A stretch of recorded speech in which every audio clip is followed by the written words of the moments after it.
Sebastian Perez. I am a gay Latino young man that lives in Southgate. I was raised in the Inland Empire, San Gabriel Valley. I live here currently in Southgate, and I do community outreach and write on the side.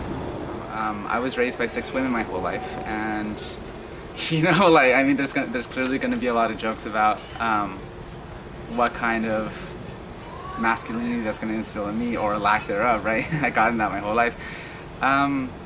And the kind of reaction that my family had, being my grandma, my mom, and my 4 tias, there were tears, and there was a lot of, what am I going to do? Did I fail my son? Because they are all my mothers, blood or otherwise. And I can say that it was uncomfortable,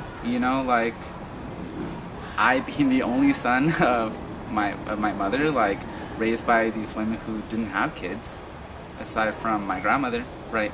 That I think there was a lot of lost futurity in what they expected from the kind of lineage that I could bring to my family. So that's a form of discomfort that is negligible in comparison to people that I know have suffered physical violence for coming out. You don't need to run away from home to remake yourself, and that could be a really personal thing for me to share to that 18-year-old self with an excess in hormones and large sense of possibility with what the real world could offer him. But when I chose Santa Cruz, I was lucky enough to get into a number of UCs locally, and that one just happened to be the farthest, and that's why I went, because it was completely outside of my realm of experience. It wasn't everything that I wanted, but it was enough of what I needed to turn into a probably more intellectually interesting person of color, and that was my goal.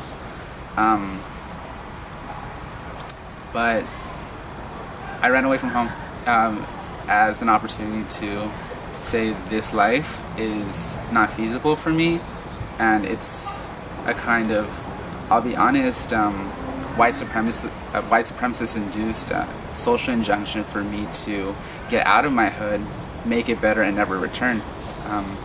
And the world kind of brought me back down to reality. You got $40,000 for the debt, you need to pay this off, and you need to also make peace with what you wanted to leave behind.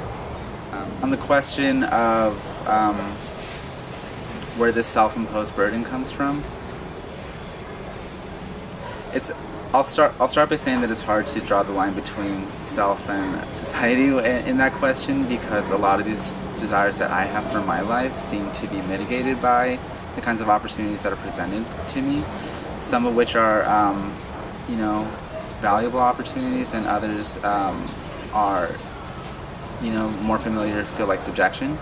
And